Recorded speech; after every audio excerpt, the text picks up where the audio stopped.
Hello everyone and welcome to another English with Joseph. Well, today I went to the beach here in Barcelona. It was my day off and I got a little bit red with the sunshine. I'm a little bit red. I look like a lobster. You know the name for Joseph in Spanish is Pepe. And so someone said to me earlier in Spanish that maybe my name should be Pepe Tostado. That means Joseph toasted, because it looks like I'm a piece of bread that's been in the toaster, that's been toasted. Okay, well, as you know, in the last few days we've been talking about business English. And business English is very important. It's a little bit different from personal English in a few ways. One of the ways that it's different is it's more polite, and we were talking about that yesterday. Rather than saying, nope, you have to say something like, oh, no, thank you, or I understand what you're saying, but I don't agree. You have to remember to respect the other person and then give your opinion. Business English, this is very important. Respect at all times. These are what's considered to be core values to be working in an office or indeed any business kind of environment. Let's look more about what it's like to work in a business. Well, of course, it depends exactly which industry you go into, which dress code they will have. Dress code, and the dress code will be given to you by the boss. He will say, I expect you to wear a suit, shirt and tie, or dress code is casual, which means you can wear this, or dress code is smart casual, which means you can't wear this, but you don't have to wear a tie. Smart casual means a little bit smart, but also a little bit casual. Okay, smart casual means a suit without a tie, or just a shirt and trousers without a tie, but usually not a t-shirt. A t-shirt is casual. Okay, so depending on the industry you work in will determine really what the dress code will be. Finance is usually shirt, tie, suit, or to use the idiom as we say in English, suited and booted. And the advertising industry, for example, or in education, it's usually either casual or smart casual. If you've ever seen an advert for Google, you can see they're all completely plain clothed.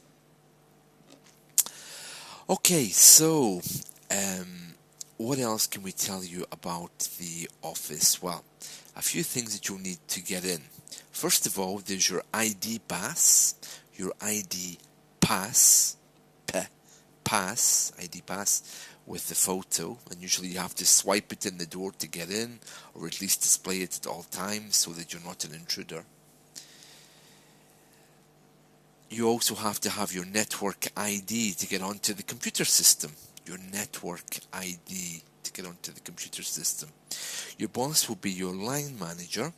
He will probably report to a department manager, and you'll either be working alone or working as part of a team. Team management and working as part of a team is something which is very American these days.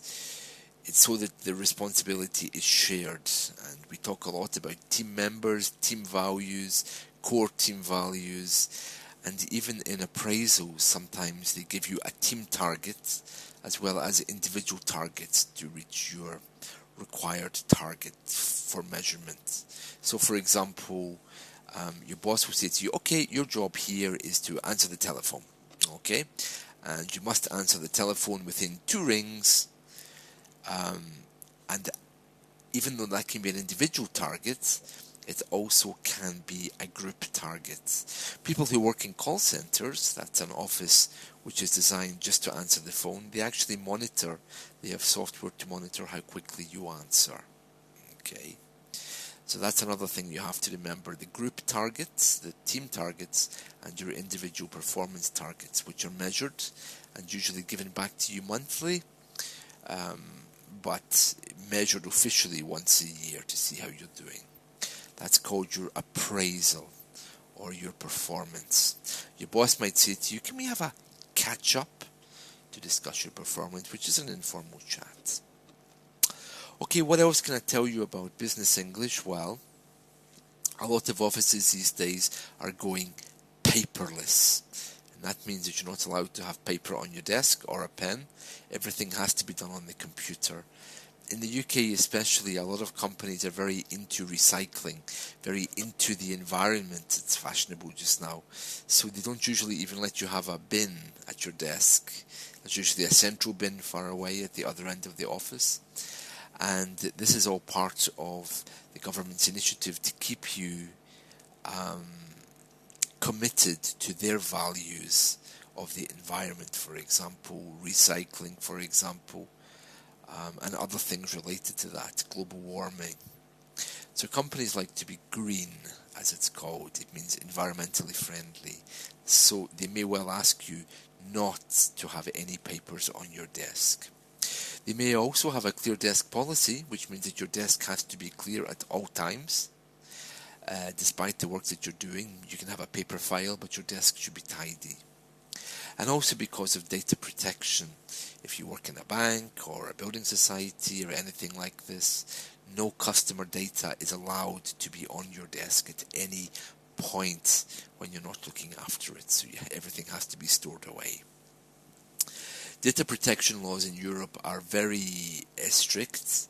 Data protection means that someone's home address, bank details are looked after in a professional way and never revealed to anyone. Now, it's interesting how that's interpreted here in Spain, because here in Spain, data protection laws don't apply to companies, they apply to individuals. So if I'm working with you in a team and I have a file for Mr. Smith, I can't tell you about it. I can't reveal any information to you about Mr. Smith, it's mine. Now, this creates a massive headache.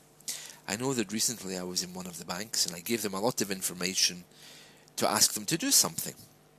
Then the person went off sick and I went to the bank and I said, okay, my request hasn't been actioned, what's happened? And they told me, oh, you have to give us the information again, data protection. We're not allowed to take it from the other person. Now, personally, I just think they were lying, okay? I just think this is another excuse not to do any work, okay? But I have been informed that it is actually like that here. Data protection is something that they're very strict with. Having said that, though, the Spanish people are so relaxed, I can't see that being enforced. But I don't know. But in Britain, it's not quite as bad as that, but it is bad. And this whole policy is called the Data Protection Laws. The Data Protection Laws. Okay. What else can I tell you about businesses? Well, of course, you'll have your start time and your end time. You'll have your employment contract, which will outline exactly what you're doing in the company and these other kind of things. We'll talk a little bit more about business English in the next few days. We'll cover some more vocabulary. But this is another nice introduction which tells you a little bit more about the working environment in the UK. Okay, so thank you for watching and I'll see you again soon. Bye-bye.